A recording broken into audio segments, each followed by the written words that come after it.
Olá, pessoal.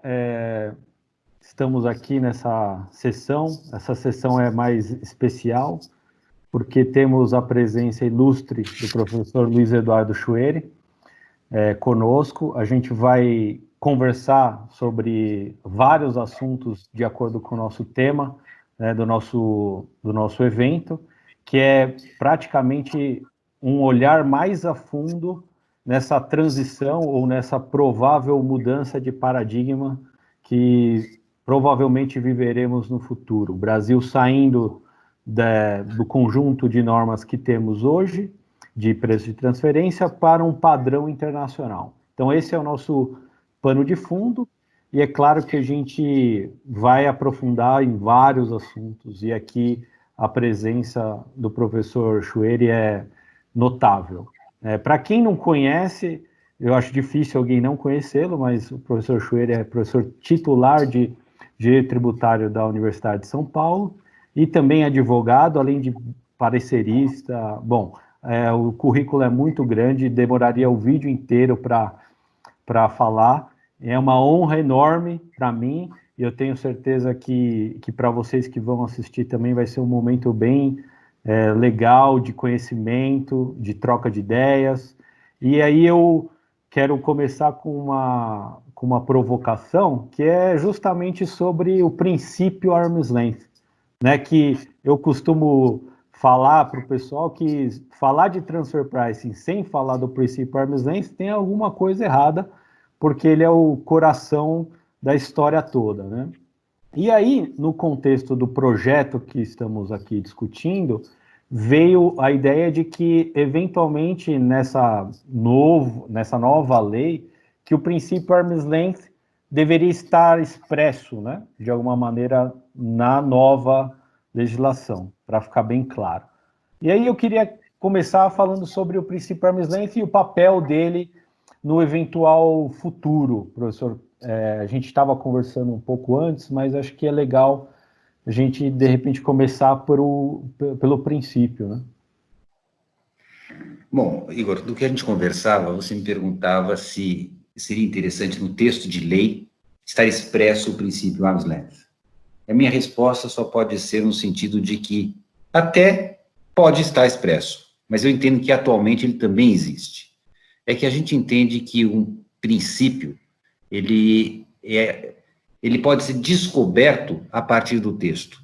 Claro, se eu tiver no texto o princípio, ninguém vai reclamar com isso. Mas eu lhe pergunto, hoje, olhando a atual lei de preço de transferência, você teria a ousadia de dizer que não existe um princípio condutor? Vamos fazer exercício, vamos dizer que não houvesse. Vamos dizer que não consigo descobrir. O que você teria? Você teria um amontoado de dispositivos sem qualquer ordem, sem qualquer coerência.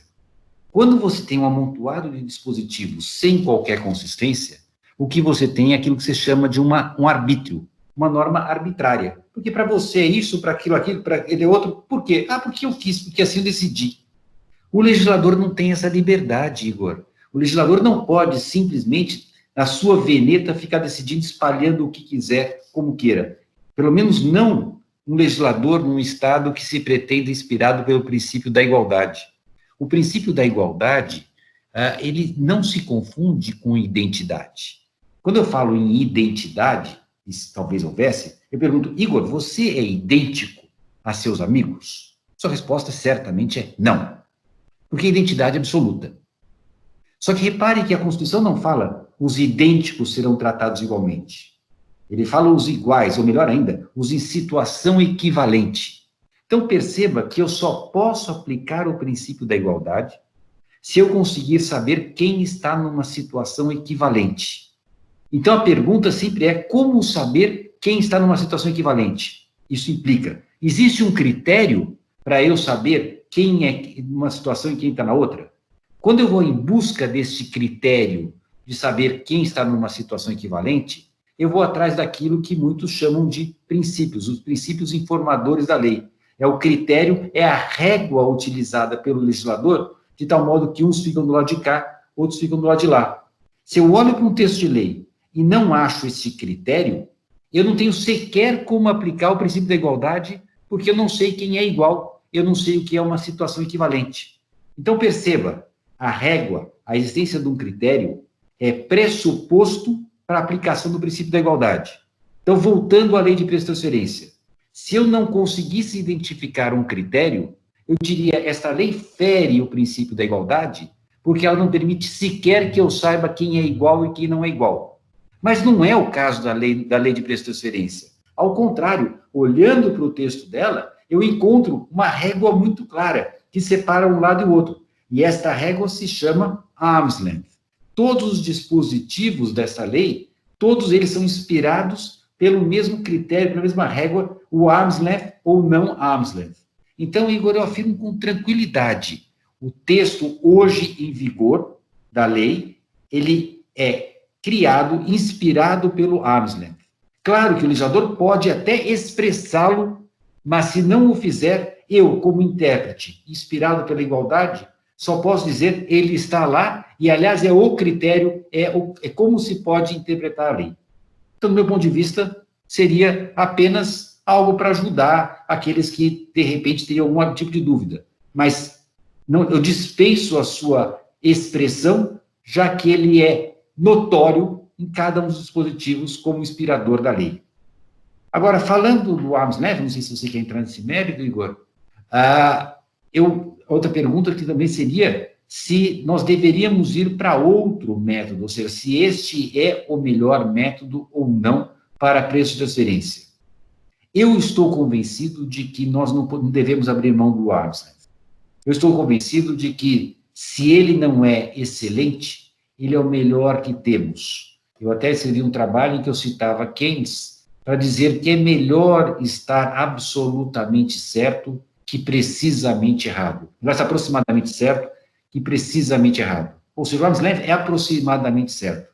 Claro que não é preciso, claro que não é a melhor solução, mas é uma solução razoável. É razoável que, se eu tenho duas empresas que atuam no mesmo mercado, que se espere que elas tenham a mesma tributação. Se essa negocia com terceiros e essa negocia com partes ligadas, pelo menos o imposto que esta independente paga deve ser pago por essa aqui. Então, uma ideia de equiparação para evitar que essa tenha alguma vantagem.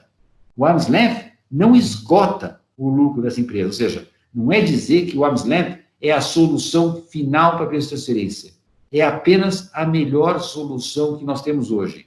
Porque, e agora esse é o ponto, se eu aplico o arm's length com exatidão, na melhor metodologia, com todo o cuidado, chamando os especialistas e tal, provavelmente eu conseguirei chegar que uma empresa que negocia com partes ligadas, eu conseguirei dizer qual seria o lucro que ela teria se ela tivesse negociado com partes independentes. E vou tributá-la com isso. O objetivo meu é saber, se você negociasse com partes independentes, qual seria o seu lucro? Seria esse? Pois é isso que você vai pagar de imposto. Perfeito? É este o objetivo do princípio arm's length. O problema, e agora é a limitação do arm's length, é que o máximo que ele chega é o lucro que um terceiro independente teria.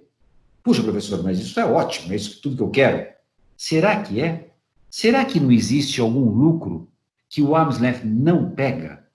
Ou seja, imagine duas empresas negociando independentemente. Essa terá um lucro, somando os dois seria o lucro total dessa negociação. Agora ponha duas empresas ligadas, negociando. Será que os lucros delas será igual ao lucro da outra? Ou seja, será que multinacionais negociando têm lucro equivalente a empresas independentes? Ou existe algum lucro que não é captado, que não existe em partes independentes e existe entre partes ligadas? Esse dilema pode ser bem sinalizado quando se fala da questão da sinergia. Vou lhe explicar um pouco sobre isso, Igor. Eu acho que assim, ele que não mexe com preço de transferência, entende o nosso grande dilema com preço de transferência. Nosso grande dilema não é determinar o preço arm's length, determinar o lucro além do arm's length. Por quê? Veja, você é advogado e eu sou advogado. Vamos fazer de conta que nós dois estamos no departamento jurídico de duas empresas que negociam. E vai ser um contrato de fornecimento, um contrato importante de fornecimento. Imagine o número de horas que você do seu lado e eu do meu lado gastaríamos numa elaboração de um contrato que desse a segurança jurídica porque, afinal de contas, falamos de um fornecimento importante de uma relação entre duas empresas. Então, nós temos um custo bastante grande para a fixação de qual é, para a determinação de um contrato adequado para ambas as partes. Então, eu diria, uma transação entre partes independentes terá um custo de assessoria jurídica. Agora, admita que no lugar deste contrato, eu tenho um outro contrato, uma outra negociação. Em vez de partes independentes, nós somos partes ligadas. Você é a minha matriz, você está na Alemanha, que seja, e eu estou aqui no Brasil.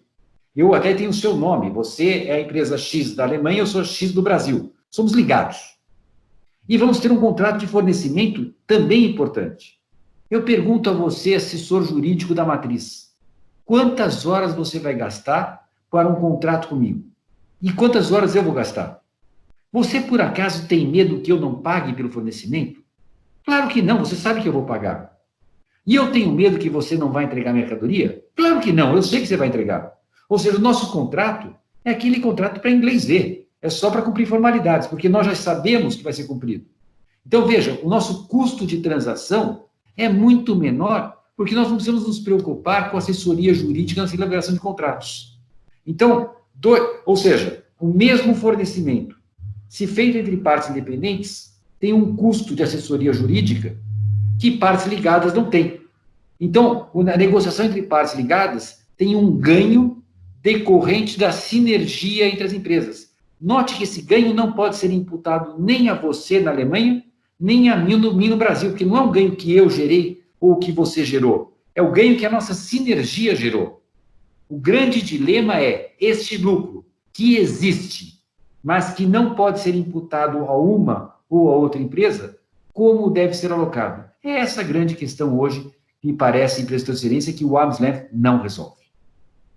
Perfeito. Não, excelente. Obrigado já pela aula. A gente, na prática internacional, né, a gente vai falar sobre a escolha do método.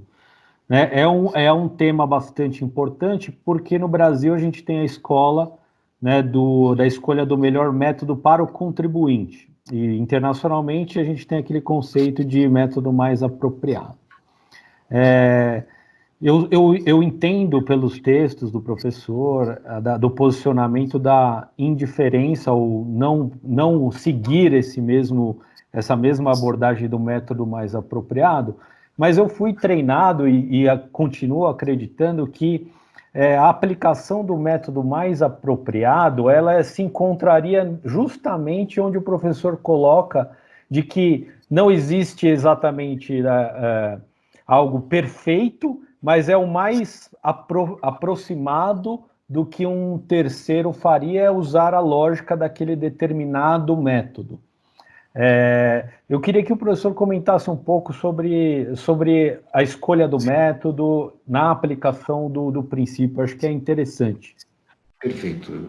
Aí é uma questão de a gente comparar entre a realidade brasileira e a realidade, vamos dizer, mais internacional.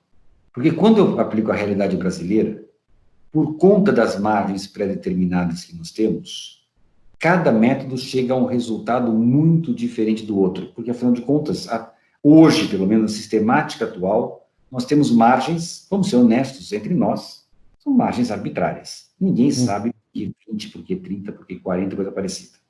Então, hoje, não causa surpresa que, aplicando um método, eu chegue a um preço e a outro método chega a outro preço muito distante, porque esses métodos não têm compromisso com a realidade. Então, a sistemática brasileira acaba sendo consistente, ou seja, já que eu não tenho compromisso com a realidade, tampouco cabe falar em melhor método. Então, aplique menos gravoso. Tá certo. A brasileira me parece até adequada para isso. Dizer que a gente conseguisse avançar para algo que seria uma quimera, algo que eu gostaria muito, que os métodos brasileiros, conquanto ainda tivessem margens predeterminadas, essas margens não fossem aquelas que surgem a partir de um gabinete, surgissem a partir de uma pesquisa. Eu tenho insistido muito com isso, Igor, porque eu acho que nós no Brasil temos, diferentemente da sua experiência internacional, nós aqui no Brasil, queiramos ou não, aprendemos a conviver com estimativas. Eu estou me referindo agora à sistemática nossa, tupiniquim, da substituição tributária. Eu não tenho notícia de país que tenha, eu vou usar o termo avançado é um termo ruim porque eu não gosto da sistemática, mas que tenha andado em termos de substituição tributária como nós. E por esse nosso caminhar nessa sistemática, de que eu não gosto, o fato é que nós aprendemos também a desenvolver uma tecnologia, nós somos hoje capazes de determinar, com algum grau de acerto, qual é uma margem adequada para um setor. Então, vamos dizer que nós avançássemos na nossa lei e que nós passássemos, no lugar de ter margens que valem para salsichas e que valem para refrigerantes, que eu passasse a ter margens mais adequadas ao setor, baseadas na realidade, considerando as variáveis. Vamos dizer que eu caminhasse para isso. Ou seja, vamos dizer que essas margens caminhassem para algo quase próximo do real. Eu ouso dizer que se tivéssemos isso, aquela grande distância entre os resultados tenderia a diminuir. Porque eu acredito, sim, que, agora voltando a um cenário internacional, que se eu aplicar qualquer método de preço de transferência, mas aplicar integralmente o método, com todas as variáveis, sem deixar alguma coisa de lado, eu devo chegar a preços muito próximos daquilo que seria o range, a faixa arm's length. Ou seja, eu não vejo necessidade de escolher o melhor método se, no meu ponto de vista, a discussão não deveria ser qual o melhor método, e sim se o método que eu adotei foi ou não foi bem aplicado. Se bem aplicado, eu deveria chegar ao mesmo resultado. Eu não gosto da ideia que você vivenciou, e, portanto, a sua experiência é até maior que a minha, eu não vivenciei isso, de ficar discutindo e comprovando que o meu método foi bem escolhido. Eu acho que a pergunta está errada. A pergunta não é se o método foi bem escolhido, como se faz lá fora. A pergunta é, o método foi bem aplicado? Esse método, havia variáveis que eu deveria ter considerado e não considerei? Por isso, como a minha crença é nesse sentido, minha crença é de que, se bem aplicado, eu chegaria a um resultado muito próximo, eu não acho saudável ficarmos discutindo, gastando muito tempo com a discussão de qual o melhor método. Me parece que só traria insegurança jurídica ao contribuinte, que é a última coisa que a gente pode querer num ambiente de transferência. Já basta o que nós temos. Entendi, professor. Eu quando fui para a Europa, lógico, depois de ter uma experiência brasileira, né, do TP brasileiro, e aí eu fui trabalhar com a temática internacional só depois na carreira, não foi no início, né? Então eu estava bastante acostumado e até muito bem doutrinado pela lógica brasileira. Quando chegou lá e fui aplicar, um ponto importante que me parece razoável é o conceito de parte testada. Isso me fez entender e concordar, porque eu acho que na maioria dos casos eu concordo com o professor. Só que quando a gente tem o conceito de parte testada, e a parte testada ela é a menos complexa, é por isso que eu acho que ela é interessante de ser observada, porque quando você testa aquela parte e não a outra, você chega mais próximo do que o professor disse da certeza ou do mais próximo possível. Porque a outra parte pode ser muito complexa. E aí vamos colocar um exemplo fictício da Apple nos Estados Unidos e a manufatura na China. Testar a Apple Inc. é muito complexo e acho que nunca vai chegar a lugar nenhum. Então, usar um método que teste a Apple Inc. provavelmente vai estar um resultado completamente... não dá para testar. Agora, testar a China parece muito mais coerente, porque a gente chegaria mais próximo ao que o professor comentou de, olha, não é exatamente isso, mas a gente chega mais próximo da realidade. Esse é o motivo pelo qual eu acho que a escolha do método, se seguir essa lógica de parte testada menos complexa, ela tende a dar um pouco mais de segurança que o lucro está mais próximo. É mais nesse sentido. Então, me parece que você não diz, não é que seja o melhor método, é que é o método que vai ser mais adequadamente aplicado. Você diz, Isso aí. com uma parte eu aplicaria bem, com a outra eu aplicaria mal. Então, não é que o outro fosse mal, que não pudesse, que este método seja melhor que o outro, apenas esse aqui é mais seguro que esse outro. Então, Exatamente. a discussão eu estou aplicando bem ou aplicando mal? Porque se eu aplicar bem com a Apple, eu chegaria provavelmente a um resultado parecido. Na verdade, cá entre nós, acabei de dizer isso para você, eu não chegaria a um resultado parecido, porque como eu buscaria hoje, o raciocínio de transferência este é arm's length e o restante é do outro, como eu falei para você, o do outro, também existe alguma coisa entre o arm's length aqui e ali, que não é nem de um nem de outro. Então, Isso mesmo. acho que eu resolvo testar, eu acabo privilegiando a outra parte, porque a outra parte vai ficar com aquele residual, com aquilo que não pode ser alocado a um dos lados. Perfeito. Tanto é que eu prefiro até, falando do termo em inglês, né? Eu prefiro o most appropriate method do que o best method. Então, porque ele traz um pouco mais essa ideia de ser o melhor aplicado ou mais bem aplicado. Mais preciso para aquela situação, né? Isso mesmo. Melhor aplicado, não é o método, mas é o que eu consigo aplicar melhor. Aí sim, perfeito. Como para mim todos os métodos servem, eu preciso aplicar melhor, aplicar bem. Então, a discussão é você aplicou bem ou aplicou mal. Como eu falei, na sistemática brasileira, essa discussão desaparece, porque aplicar é fácil qualquer dos métodos. Perfeito. Ótimo. Professor, eu não posso deixar, né, da gente falar de um assunto que eu acho que é fundamental a gente discutir, que vem com a temática de solução de controvérsia ou minimização de controvérsias, que é o MAP, que é o Mutual Agreement Procedure. Então, eu acho que ele é fundamental para a gente não ter um ambiente de muitas demandas, muitos conflitos e a gente precisa ter, sim, um ambiente mais seguro, concordo com essa abordagem. Mas eu não queria falar sobre isso, com certeza o professor tem muito mais propriedade, eu acho que nossos ouvintes, o pessoal que está assistindo, vai querer ouvir um pouco do professor sobre esse tema tão importante. Obrigado, Igor. Só não posso concordar que eu tenha mais propriedade sobre isso, sim, mas eu tenho paixão pelo tema, me parece relevantíssimo. Por quê? Porque nós temos no Brasil hoje uma sistemática diferenciada de outros países. Muitos dizem que nossa sistemática sequer seria arm's length, acabei de dizer para você que eu acho que é. Não acho que será perfeita, eu espero ter sido bem claro que eu não acho que a nossa sistemática atualmente seja a solução, resolver o problema. Eu apenas sou defensor, sim, do caminho que nós seguimos, e como eu disse, se nós mantivéssemos as margens pré-determinadas, se nós passássemos a ter pesquisas por setor, portanto, as margens fossem algo conhecido. Eu queria, desculpe, antes de falar do MEP, falar um pouco sobre isso. Se as margens soubesse como eu cheguei às margens, porque hoje é uma caixa preta. Nós temos que evoluir para que eu tivesse uma sistemática em que eu soubesse qual é o setor pesquisado, quais foram as empresas, eu teria muito maior clareza sobre essas margens.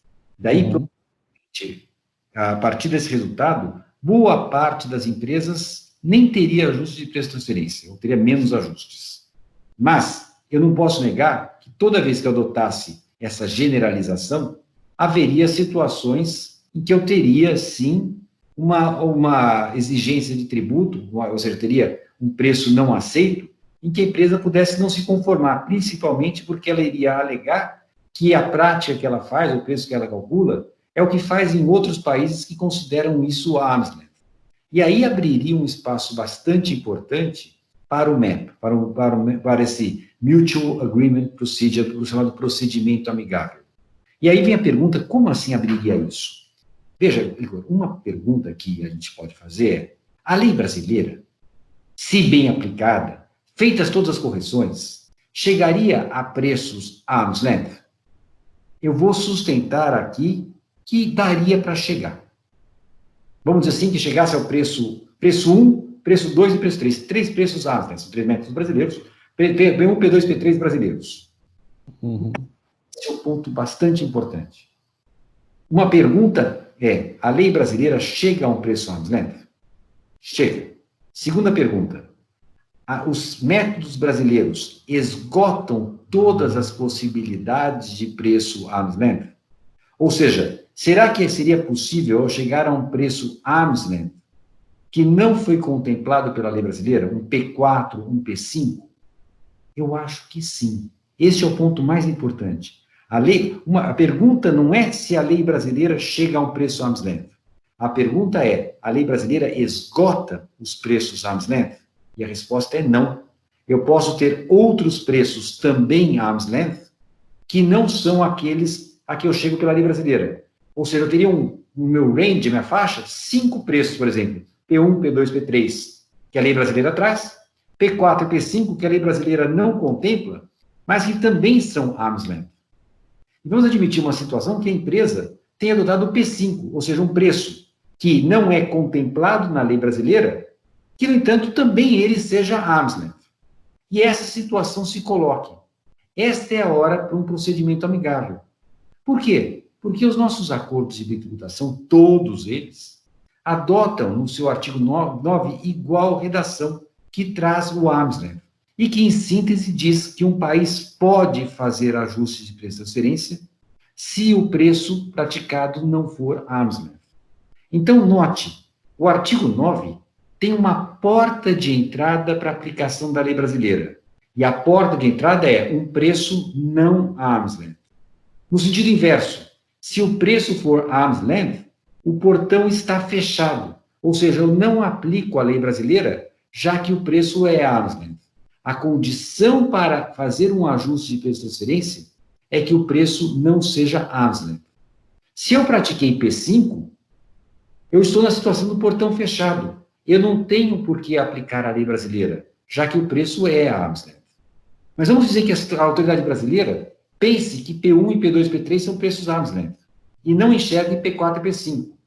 E o outro país diz, não, P5 é arm's length. Aí se instaura um procedimento amigável. E qual é a pergunta? A pergunta do procedimento amigável é, qual é a lei brasileira? Ou a pergunta é, o que é um preço arm's length? A pergunta mais concreta é, P5 é um preço arm's length? Porque é esta a pergunta. A pergunta é, P5 é um preço arm's length?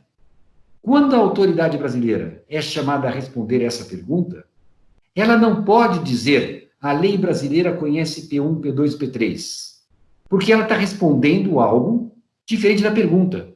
Você sabe, Igor, eu sou professor. Uma das coisas que mais me irrita como professor é quando eu faço uma pergunta e o aluno, que estudou só parte da matéria, ele responde um texto correto, mas que não é a pergunta que eu fiz. Eu dou errado para ele e ele fica inconformado. Professor, mas o que eu escrevi está certo. E eu sim, mas não foi o que eu perguntei. Então, não adianta a autoridade brasileira dizer P1 e P2 e P3 são arm's length, porque não é essa a pergunta do MEC. A pergunta é outra. A pergunta é P5 é arm's length? E para essa pergunta, não interessa o que a lei brasileira diz. Interessa apenas responder se P5 é ou não é arm's length. Eu devo saber como interpretar o acordo, não como interpretar a lei interna. Porque a lei interna só vai ser aplicada se, nos termos do acordo, P5 não for arm's length. Eu estou interpretando o acordo. Então, a nossa autoridade brasileira tem que estar disposta a entrar no MEP sem olhar para a lei brasileira, porque ninguém vai perguntar para ela o que diz a lei brasileira. A pergunta que vai ser colocada para ela é, nos termos do acordo, a lei brasileira é aplicável? E a resposta é, a lei só é aplicável se o preço praticado P5 não for arm's length. Então, eu, autoridade brasileira, estou, naquele momento, interpretando o acordo e não a lei interna. E para interpretar o acordo, eu não preciso me socorrer da lei interna. O terceiro dos acordos de tributação prevê, sim, um socorro a uma lei interna para termos não definidos no acordo, a não ser que o contexto exija uma solução diversa. E nós estamos falando de um contexto de preço de transferência, onde é claro que a lei brasileira não é suficiente para o contexto da discussão de preço de transferência. Me parece isso muito claro. Portanto, eu devo buscar saber o que o acordo, não que a lei interna, o que o acordo considera um preço arm's length. E se eu, autoridade brasileira, estiver disposta a entrar neste acordo, nessa negociação, para saber qual a interpretação do acordo, muito possivelmente por meio do MAP, eu poderia reconhecer que P5 de fato é um preço arm's length, e nesse momento eu já não cogito mais da lei brasileira. Ou seja, aquela empresa que pratica P5 e que pela lei brasileira seria tributada, ela pode ser aliviada por meio do MAP, porque no MAP cabe à autoridade dizer o que o acordo diz. Eu estou insistindo com esse ponto de interpretação do acordo, porque eu já ouvi de algumas pessoas pessoas até do fisco, dizendo, mas eu não posso, no MEP, ir contra a lei brasileira. E daí a minha insistência, daí que eu até agradeço essa oportunidade, Igor, para que eu insista que essa autoridade não vai contra a lei brasileira quando ela interpreta o acordo. Ela simplesmente despreza a lei brasileira porque ninguém lhe perguntou o que diz a lei brasileira. A autoridade brasileira é obrigada a aplicar a lei brasileira quando for o caso. Mas, no caso, a pergunta é outra. A pergunta é se a lei brasileira é aplicável. E, para isso, a interpretação só do acordo. Então, eu acho o MEP um instrumento importantíssimo que pode vir a dar a segurança. Se você combinar uma legislação de preço de transferência, não a atual brasileira, mas aquela que eu sugiro avançando, com margens mais transparentes, com margens mais compromissadas com a realidade, mais ligadas ao setor, que considerem as peculiaridades do setor, como se negociam bens num setor no outro, inclusive com uma análise até funcional própria, o que é normal que uma parte e outra tenha. Eu só consigo chegar a uma metodologia como esse, e acredito que consigo chegar, insisto, temos experiência com substituição tributária para dizer que é possível, sim, chegar a margens bastante confiáveis. Se eu chego a isso, eu diria que boa parte dos meus problemas se resolvem já por essas margens pré-determinadas próximas do real. Surgirão os casos problemáticos. Esses casos problemáticos, por sua vez, terão dois tipos. Uns que são problemáticos mesmo, que as empresas realmente não estão cumprindo arm's length. Essas merecem todo o rigor da lei. Outros serão aqueles que aplicam o tal do P5. E para esses, deve surgir, é necessário que surja a alternativa do MEP. Eu já pensei muito sobre esse MEP, procedimento amigável. Eu tenho até hoje, Igor, uma sugestão que eu acho que eu gosto de difundir, porque sim, o professor Chueire sugere a criação de um tributo. Eu penso que nós deveríamos criar uma taxa para o procedimento amigável. Ou seja, lembro o professor falando isso.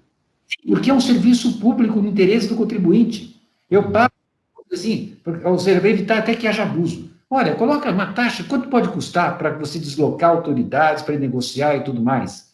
50, 80, 100 mil reais. 100 mil reais. Quer instaurar o procedimento amigável? Paga 100 mil reais. Com isso você evita também que fique assim a torta direito. A empresa vai bancar esse valor. Com isso paga os funcionários, paga hotel, paga passagem aérea, idas e vindas, e realmente eu consigo uma negociação para apurar. E a pergunta, eu insisto, a pergunta é, P5 é um preço adequado? Do que está faltando para nós agora? Está faltando as nossas autoridades, que já foram abertas a dizer que teriam MEP. Você viu nosso acordo de tributação com a Suíça, explicitamente fala que preços de transferência se resolverão por MEP. Está faltando agora uma postura mais aberta das autoridades, um reconhecimento, uma disposição de dizerem, se aparecer um P5, que não foi previsto na minha lei, mas que eu me convenço de que é arm's length, eu, autoridade, estou disposta a reconhecer que se P5 é arm's length, a lei brasileira não é aplicável. Se chegarmos a isso, Igor, eu diria que boa parte dos nossos problemas vão desaparecer num ambiente de segurança jurídica. Excelente, concordo também, professor. Acho que essa visão do MAP nesse contexto, ela é fundamental. A gente precisa ter mesmo instrumentos para encontrar esse preço, né? Ou essa alocação de lucro arm's length. Professor, é claro que a gente poderia ficar falando aqui muito mais tempo, e porque somos certamente duas pessoas que gostam muito do tema, mas a gente tem um tempo aqui para cumprir, e eu volto a agradecer imensamente a participação do professor. Para mim é uma honra poder ter esse tipo de de conversa e poder gravar e para deixar para as pessoas assistirem. Então, eu agradeço mais uma vez a disponibilidade, o compartilhar de conhecimento. Foi uma honra para mim. Eu vou agradecer, minha honra, vou ter que pôr no meu currículo que eu já fui entrevistado pelo Igor. Olha só que coisa importante. Isso é muito bom, viu? Obrigado. Obrigado, professor.